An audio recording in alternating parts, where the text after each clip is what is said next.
మహబూబ్ నగర్ జిల్లా కేంద్రానికి కూతవేటు దూరంలో ఉన్న కనీసం రోడ్డు సౌకర్యానికి నోచుకోలేని దయనీయ స్థితి ఆ ఊరి ప్రజలదే. గోతులు పడ్డా బురదమయంగా మారిన ఆ రోడ్డుపై నడవాల్సిందే.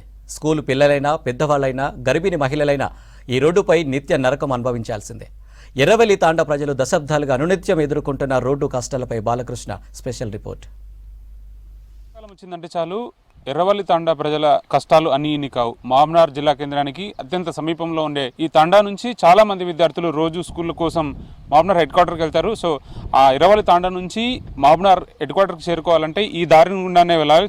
చూస్తున్నాం మనం గుంతలు పడ్డ రోడ్లు, ఈ మొత్తం నీళ్ళ మధ్యన బురదమయంగా ఉన్నటువంటి ఈ రోడ్ల గుండానే పిల్లలంతా కూడా బండ్ల మీద వెళ్ళినా నడుచుకుంటూ వెళ్ళినా దీని గుండా వెళ్లాల్సిందే. చాలాసార్లు వెళ్తున్న సమయంలో పిల్లలు కూడా కింద పడిన సందర్భాలు ఎక్కువగా ఉన్నాయి. తండా పుట్టినప్పటి నుంచి కూడా ఈ గ్రామానికి ఊరికి మహబూబ్నగర్కి లింకుగా ఉండేటువంటి ఈ ఏరియాకి అసలు రోడ్డు వసతి లేదు.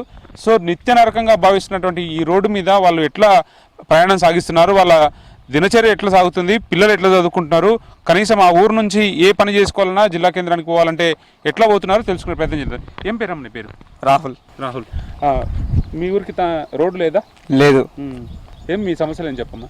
రోడ్డు రోజు రావాలంటే ఇబ్బంది, కాలు జారుతున్నాయి, పడుతుండ్రు కింద, ఎంతో మంది ప్రాణాలు గిట్లా పోయినాయి రోడ్డు మీద, కింద పడుతుండ్రు, ఏమేమో దెబ్బలు తాకుతున్నాయి. ఎవరు పట్టించుకుంటలేరు రోడ్డు గురించి, ఏం చేస్తలేరు. అంటే ముందు రోడ్ వేసిండ్రా లేకపోతే? ఏ లేరు, అసలు రోడ్ పట్టించుకుంటలేరు. ఎలక్షన్ వచ్చినప్పుడే వస్తారు, అప్పుడే పోతారు, అంతే. అంతకన్నా తర్వాత ఎవ్వరు రారు. ఎంతమంది స్కూల్కి పోతారు మీ ఊరు నుంచి? 200-300 దాకా పోతారు స్కూల్కి. ఈ రోడ్కి నడుచుకుంటూ పోతారు. ఎట్లా పోతారు? నడుచుకుంటూనే పోతాం. ఈ సైకిల్ మీద పోతే ఇంకా జారి పడతారని ఎవరు పోతలేరు సైకిల్ మీద. ఎట్లా ఇబ్బందులు ఎట్లా ఉంటాయి? నాకు చాలా ఇబ్బంది ఉంది సార్. ఈ స్కూల్ పిల్లలకు, మేడం, టీచర్లకు దింపడం, రావడం, పోవడం, ఆటో ఉంది కాబట్టి నాకు చాలా టెన్షన్, నాకు చాలా బాధ ఉంది. ఈ రోడ్కి 6 మంది పిల్లలు అంటే ఎక్కువ, ఆటో ఇక్కడ జారి కిందనే పడే అవకాశం ఉంది. ఎప్పటి నుంచి అదే ప్రాబ్లం ఉంది మాకు. శ్రీనివాస్ గౌడ్ ఉన్నప్పుడు అదే ప్రాబ్లం, ఇప్పుడు ఏం చేసినా ఎక్కడ చేసినా ఇదే ప్రాబ్లం ఉంది మాకు. మాకు భూములు లేవు, మాకు భూములు కావాలని అంటలేము, మాకు తిండి లేకుండా ఏదో తిని బతుకుతున్నాం. మా ఇంట్లో నా పిల్లలు ఉన్నారు, నా ఇంటికాడ తెచ్చి పెట్టాను అంటలేము. ఈ రోడ్డు గురించి ప్రతి ఒక్కరికి, భూములకు, తాండాకు, ప్రతి ఒక్కరికి ఇబ్బందిగా అవుతుంది. రోజు ఎంతమంది పిల్లల్ని స్కూల్కి తీసుకుపోతాం నీ ఆటోలో?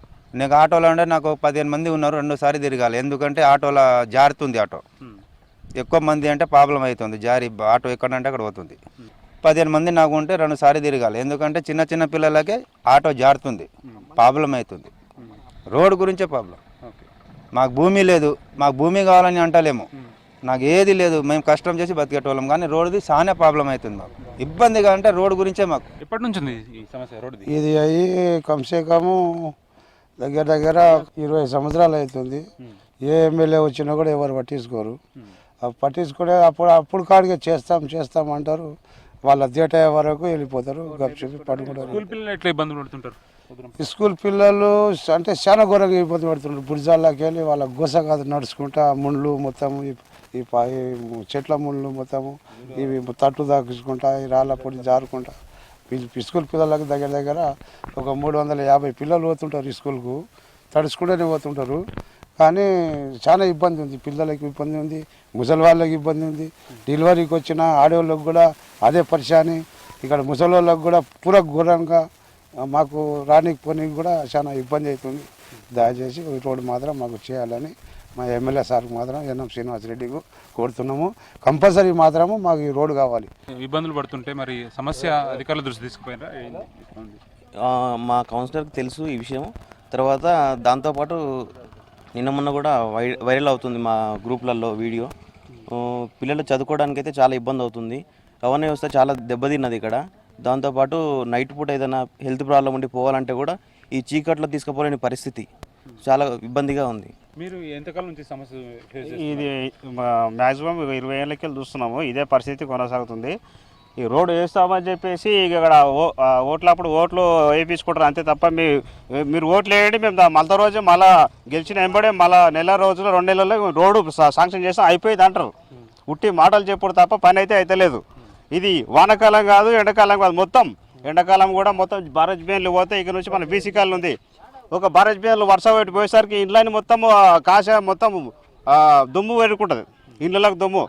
మన శ్వాసకోశ వ్యాధులు వచ్చి మొన్న ఇక్కడ ఏదో సమస్య వచ్చినట్టు సేమ్ అలాంటి సమస్యలు ఎదురవుతున్నాయి అక్కడ కూడా. మరి ఎవరు కూడా పట్టించుకునే దాఖలు ఓలే. రోడ్డు సమస్య ఎట్లా? రోడ్డు సమస్య మరి ఇంత దారుణంగా ఉంది. మీరు చూస్తున్నారు కదా, గుంతలు ఏర్పడ్డాయి ఇక్కడ. మన స్కూల్ పిల్లలు కింద వరకు కూడా జారుకుంటా పోతా ఉన్నారు. రోజు మొత్తం కింద పడాలి, మళ్ళీ వెనక్కి వెళ్ళిపోవాలి, బురదలకు మట్టి అంటించుకొని బురద అంటించుకొని. మరి ఎవరు కూడా ఇంత దారుణాలు చూస్తారు. మన వాళ్ళు కూడా వీడియోలు చూస్తూ చేసి దాంట్లో వైరల్ చేస్తారు, కానీ ఎవరు పట్టించుకునే దగ్గరలేవు. మీలాంటి వాళ్ళు వీడియో విలేకరులతో మరి ఆ పై వాళ్ళ దృష్టికి తీసుకుపోతారని కోరుతున్నాం. సార్ ఇప్పుడు లాస్ట్ టైం నేను 4 days బ్యాక్ ఇద్దరు స్టూడెంట్ని స్కూల్కి తీసుకెళ్తుంటే ఏమైంది, టైర్ స్కిప్ అయింది. పిల్లలు కింద పడ్డారు, నేను కింద పడ్డా. ఈ బుర్జాల కనీసం 2 wheelers ముందరకు పోయే పొజిషన్ లేదు. అక్కడ నుంచి ఒక వెహికల్ ట్రాక్టర్ వచ్చింది అనుకోండి, కనీసము ఒక 100 మీటర్ల వరకు ట్రాక్టర్ రివర్స్ అన్న పోవాలి, లేకపోతే పక్క నుంచి బైక్ పోవడానికి రాదు. అంత దారుణమైన పరిస్థితి. ఒకవేళ మేము అంబులెన్స్ కనుక ఫోన్ చేసినాం అనుకో, అంబులెన్స్ ఈ పరిస్థితిలో ఇక్కడికి రానే రాదు. కార్ కానీ లేకపోతే అంబులెన్స్ కానీ ఈ రూట్లో రాదు. అంత దారుణంగా ఉన్నాయి ఈ రోడ్లు. మరీ స్కూల్ పిల్లలకు చాలా ఇబ్బంది అవుతుంది. సైకిల్ పైన వస్తున్నారు, స్కిట్ ఎక్కి రిటర్న్ అయ్యి ఇంటికి వెళ్ళిపోతున్నారు. చాలా సమస్యలు ఎదుర్కొంటాం. ఈ సమస్యలు మాకు గత 20 సంవత్సరాల నుంచి 30 సంవత్సరాల నుంచి ఉంది. సో మొత్తానికి ఇది పరిస్థితి. దశాబ్దాలుగా వాళ్ళ సమస్యలు మాత్రం తీరడం లేదు. రోడ్డు వసతి లేకపోవడం వల్ల నిత్య రకంగా భావిస్తున్నారు. వాళ్ళంతా ఇబ్బందులు పడుతున్నారు. చిన్నపిల్లల దగ్గర నుంచి పెద్దవాళ్ళ వరకు ప్రతి ఒక్కరు కూడా జిల్లా కేంద్రానికి పోవాలంటే ఇదే లింక్ రోడ్డు, ఇదే మెయిన్ రోడ్డు. జిల్లా కేంద్రానికి చాలా అత్యంత సమీపంలో ఉన్నటువంటి ఈ ఎర్రవల్లి తాండా ప్రజలైతే నిత్య రకంగా ఇబ్బందులు పడుతున్నటువంటి సిచ్యువేషన్ కనిపిస్తుంది.